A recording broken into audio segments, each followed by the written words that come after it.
There were whispers for years. Quiet speculation. The kind of rumors people brushed off and hoped would eventually disappear. Some even asked out loud whether she might have been on Jeffrey Epstein's yacht at one point in time. Others dismissed it immediately. Still, people noted that Prince Harry himself has been candid about many uncomfortable truths in spare, and yet this particular story was one everyone seemed eager to see fade away. By January 2026, everything felt different. Meghan Markle genuinely believed her past was sealed off, locked away, buried deep enough that it would never resurface. She trusted that no one would ever fully connect the dots, that old rumors would dissolve like countless messy headlines she had already survived. For a while, that belief held. Then the Daily Mail Plus published a piece that reopened the conversation. Why Meghan Markle's best friend who set her up with Prince Harry has vanished. The article focused on Marcus Anderson. Tall, charismatic, Canadian. A man who wasn't just a background figure but a constant presence in the earliest days of Meghan's relationship with Prince Harry. He was there as the so-called third wheel, visible and influential, even front and center around the time of their 2018 wedding. For a period, the strategy worked. The questions stayed quiet. Then Joe Rogan entered the picture, and everything cracked wide open. This wasn't a vague hint or a passing comment. It was a direct spotlight aimed at a chapter Meghan reportedly wanted erased. Yachts. Elite social circles. Prince Andrew. A world she hoped would remain untouched and forgotten. And here's why this moment matters. Joe Rogan doesn't hesitate. He doesn't bend to royalty, Hollywood power, or billion-dollar influence. When something doesn't feel right, he says so, plainly and publicly, to a global audience. He once recalled being approached by a man named Jeff Renea who offered to change his image, suggesting discreet, staged candid photos that would look natural and unplanned.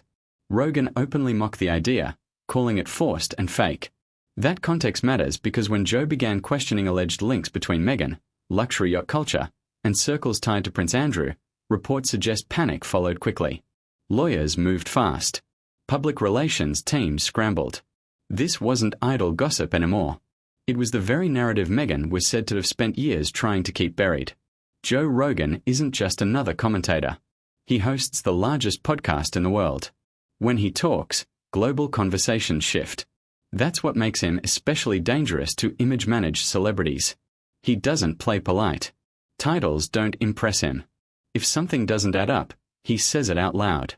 He's done it before.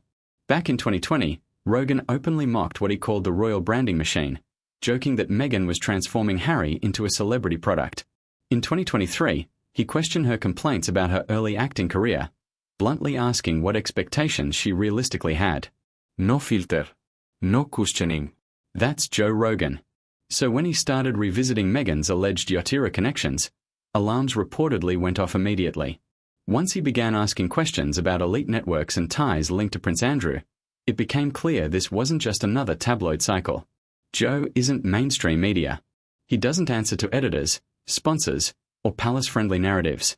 He can't be easily pressured, steered, or silenced. And when someone with that kind of reach starts questioning a carefully protected past, it becomes a full-scale image crisis. Around the same time, observers noticed what appeared to be preemptive moves, announcements about Prince Harry's security concerns, first reported by LBC UK. To some, it felt familiar. Typical Harry and Meghan, critics said. Preemptive damage control. But Joe wasn't focused on headlines. He was focused on patterns. Author Kirby Summers had been researching these connections for years. While working on an unauthorized biography of Ghislaine Maxwell, she claimed to have uncovered information suggesting Meghan may have known Prince Andrew long before meeting Prince Harry. Summers alleged that photos could exist from as early as 2001, showing Meghan on a yacht in Phuket, Thailand, possibly alongside Andrew. Images, she says, have never been publicly released. Whether proven or not, the claim alone was explosive. And once again, the conversation circled back to Marcus Anderson. The longtime Soho House insider who introduced Meghan to Harry wasn't just a friend, critics argue. He was deeply embedded in elite international social networks for decades. Some claim he helped facilitate introductions into powerful circles that included controversial figures like Prince Andrew and Jeffrey Epstein.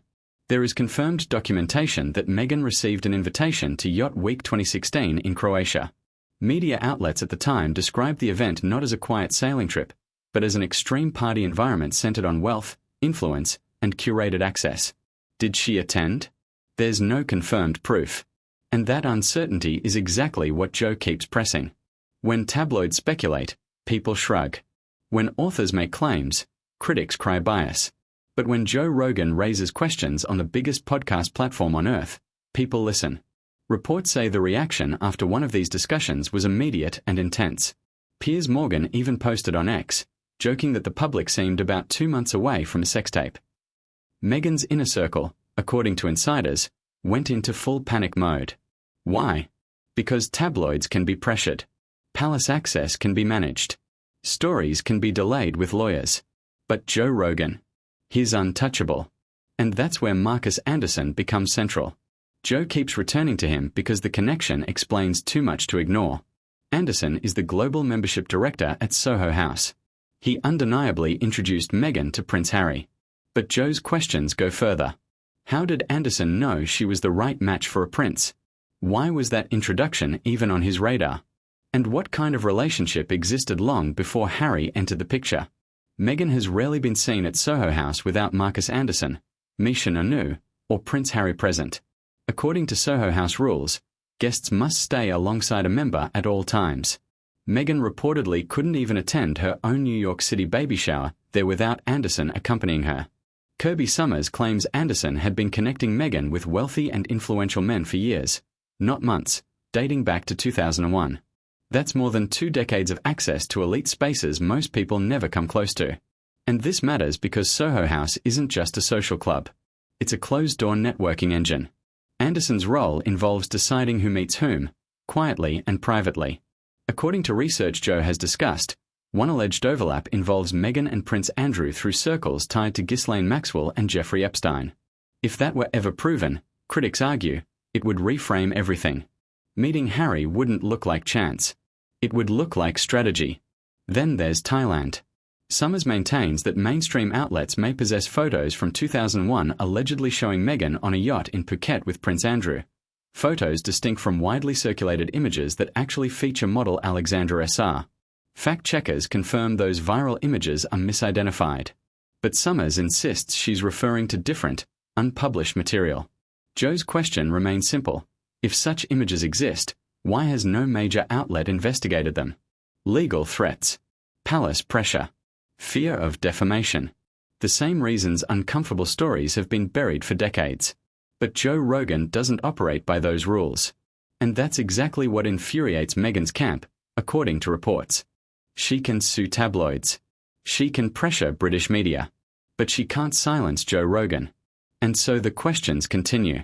Why was Meghan invited to Yacht Week 2016? Why did Marcus Anderson have such deep involvement long before Harry? How did a cable TV actress afford access to billionaire-level environments? What was her relationship with Ron Burkle?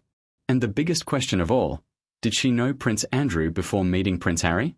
Joe never claims these things happened. He lays out timelines, overlaps, and access, and lets listeners decide. And that, critics argue, is far more powerful. Because once millions of people start connecting dots on their own, carefully curated narratives don't hold for long. Joe isn't backing off. He has the platform, the audience, and the insulation that comes with being the most influential podcaster alive. Now these yacht-related questions are openly debated. The Andrew connection is discussed publicly. The Soho House networking model is under scrutiny. And Meghan is watching a carefully built image strain under the weight of unanswered questions. At this point, critics say the real issue isn't what happened, but whether she can survive the conversation itself.